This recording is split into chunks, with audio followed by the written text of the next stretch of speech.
Fiéis do nosso Senhor Justíssimo, estamos no 23º domingo depois de Pentecostes. Vamos fazer as reflexões da missão dominical popular. Jesus fez 2 milagres, como narra o Evangelho de hoje. Curou uma mulher que sofria por 12 anos um fluxo de sangue, chamada mulher hemorroísta, e depois ressuscitou uma menina de 12 anos, filha de Jairo, que era príncipe da sinagoga.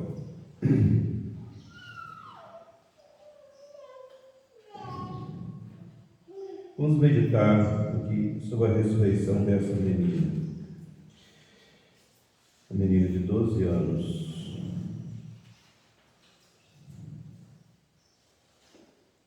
É necessária a intervenção de Jesus para que ela recupere a vida. Este fato físico, narrado no Evangelho, a morte dessa menina, é a imagem de um fato moral. Qual é? A morte espiritual das crianças. É um fato de todos os dias, sobretudo nos tempos atuais, com a televisão, novelas, e a internet, né, que infelizmente é muito mais empregada para o mal, inclusive pelas crianças. Além disso, em consequência da falta de fé, o mau exemplo dos pais, os maus conselhos dos colégios, enfim, são tantas causas de morte espiritual. A criança peca mortalmente, depois habitua-se ao pecado. Em consequência, perde o temor de Deus.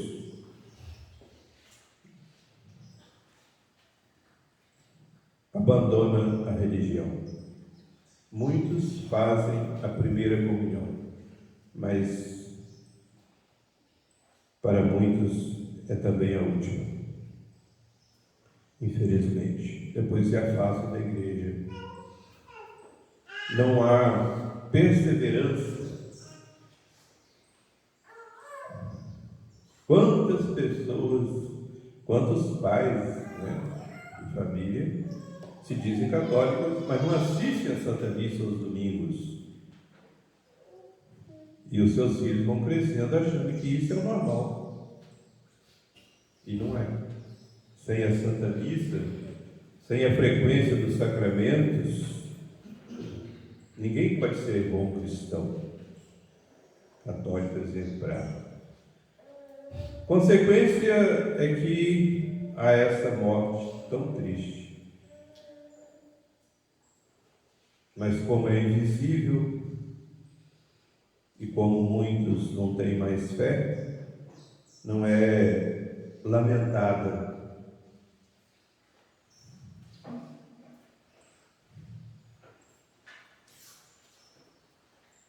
Mas há ressurreição também para essa morte espiritual. Por nosso Senhor Jesus Cristo é possível.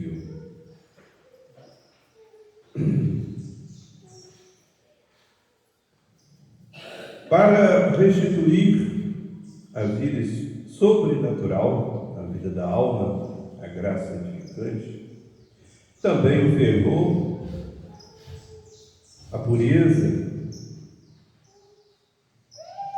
resta aos pais somente um meio, é levá-las a Jesus. Portanto, conselhos, exortações, pedidos, até ameaças, são tudo inúteis. Se a criança não for levada realmente à fonte da vida que é Jesus, para receber o sacramento da confissão e da comunhão, para depois levar uma vida de oração. E somente assim a ressurreição dessa criança. Diz o Evangelho que Jesus, entrando na casa, tomou o cadáver daquela menina pela mão e disse assim em aramaico: Talita cumi. Quer dizer, menina, levanta-te. Então, a piedade que ressuscita mortos não é essa piedade superficial. Não é essa religião eivada de superstições.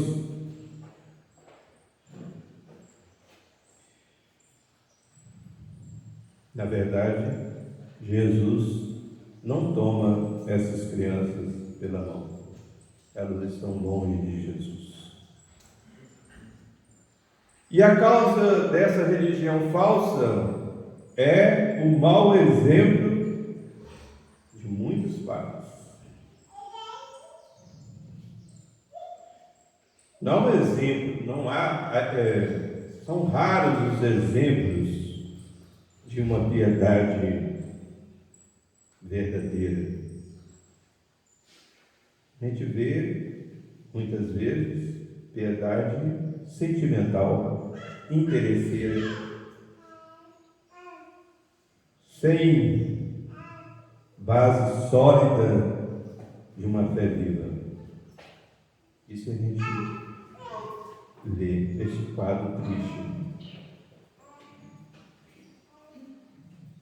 Jairo fez bem em levar Jesus até a sua filha para ressuscitá-la.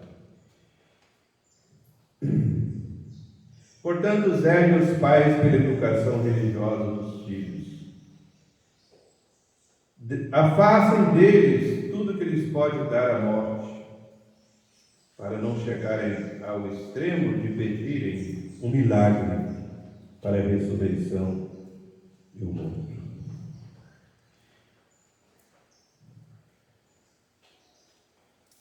O evangelista São Marcos conta mais um detalhe. Depois que Jesus ressuscitou a menina, ele disse para os pais assim: agora dê alimento a ela. Isso tem um significado espiritual. A alma é ressuscitada pelo sacramento da penitência, onde é lavada pelo sangue de Jesus. Mas depois precisa ser fortificada pela comunhão. Precisa receber a força do alimento da alma, que é o próprio Jesus. Ele é o pão vivo descido do céu para alimentar a nossa alma. E a comunhão, caríssimos amados irmãos, não só é uma força para a gente conservar a vida espiritual, mas para a gente ter a garantia da vida sobrenatural. Porque Jesus diz claramente: em comer a minha carne e beber o meu sangue, terá a vida eterna. Eu o ressuscitarei no último dia.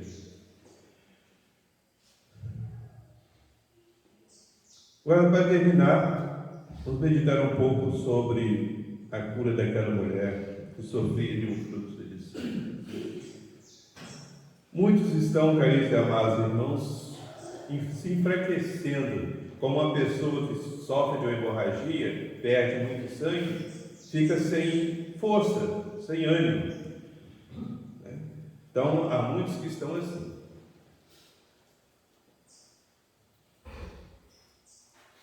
fracos espiritualmente, muito mais expostos ao poder das trevas.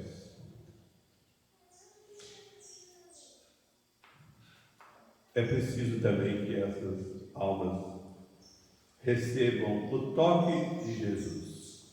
Muitos recebem o toque da graça, da inspiração do Espírito Santo, mas rejeitam. E quem receber esse toque deve corresponder, não resistir ao Divino Espírito Santo. Mas infelizmente, caríssimo e amado irmão, muitos resistem. Porque a fé é fraca. Nosso Senhor disse para aquela mulher: filha, você está curada, a tua fé te curou. Que ela somente tocou na fibra da veste de Jesus, do manto de Jesus, pensando assim: basta fazer isso, eu vou ficar curado. É uma fé muito viva. Isso que está faltando. Há muitos que ainda não estão mortos espiritualmente, mas estão na tibieza, estão fracos espiritualmente. Não gostam mais de rezar, não gostam mais de meditar, não gostam mais até de ir à missa, a Santa Missa, de ouvir a palavra de Deus, né?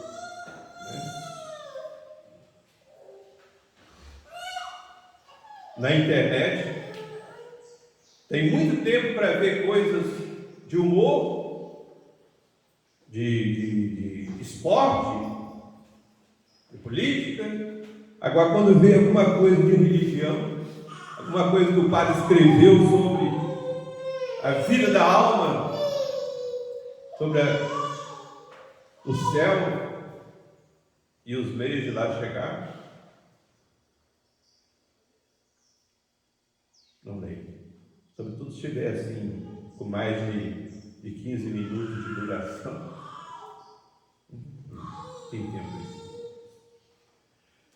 Assim está o mundo.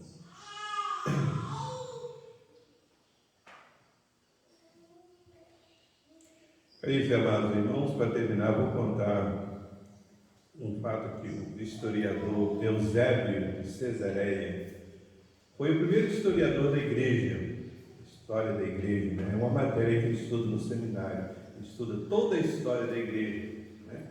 Desde lá dos Atos dos Apóstolos, que são Lucas, né? Depois da ascensão de Jesus, de Pentecostes, o apostolado, né? Sobretudo de São Paulo, São Pedro também, mas depois, no decorrer dos séculos, né? Então, ele é do terceiro século. Então, até o terceiro século, ele narra tudo o que aconteceu na igreja. Interessante, ele escreveu esse livro, começou a escrever, ele escreveu em 5 anos. Eusébio de Cesareia, eu tenho esse livro. Ele começou a escrever em 312 e terminou em 317. 5 anos escrevendo esse livro. Um livro muito bom. Lá ele conta o seguinte: que essa mulher que foi curada por Jesus, é da terra dele, lá de Cesareia. E ela fez o seguinte: pela gratidão que ela teve por ser curada por Jesus, ela que tinha passado 12 anos gastando com médicos, né, com remédio, e não tinha conseguido nada, e Jesus a curou no instante. Então ela mandou esculpir uma imagem de Jesus de bronze, e com uma mulher tocando a orla do seu manto, e colocou lá na entrada da sua casa, no jardim lá. E diz esse historiador, Eusébio de Cesareia, que toda planta que nascia ali perto da imagem de Jesus e que tocava, ia crescendo, e que chegava a tocar no manto de Jesus, passava a ser uma erva que curava doenças. Portanto, tornava-se, pelo contato com a imagem de Jesus, recebia essa propriedade de curar doenças. E o imperador, na época, era Juliano Apóstata, que perseguiu muitos cristãos. Um homem perverso. E ele mandou destruir essa imagem. E mandou colocar no lugar dessa imagem, dessa escultura, a imagem dele, uma estátua dele. E diz São Jerônimo, que é, como todos sabem, do século V, né, que Nosso Senhor mandou um raio do céu e destruiu inteiramente aquela imagem, aquela estátua. Caríssimos e amados irmãos,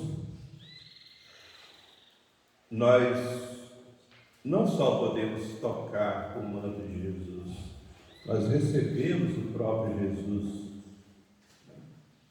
na comunhão, seu corpo, sangue, alma e divindade.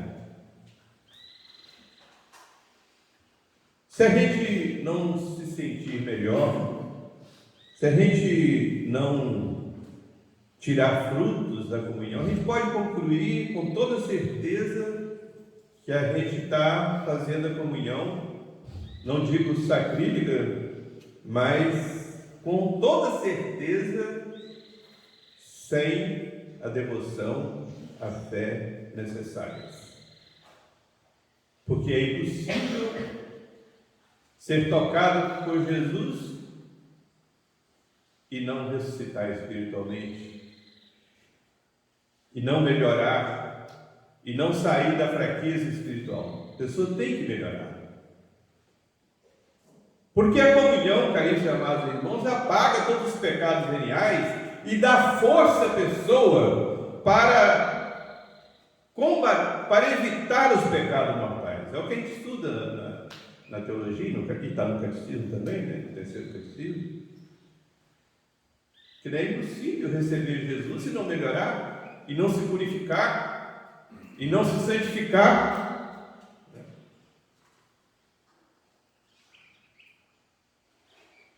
Então, quando rezarmos aquela oração de Santo Inácio, vamos fazer de coração. Corpo de Jesus, salvai-me. Senhor, escondei-me nas vossas chagas. Amém.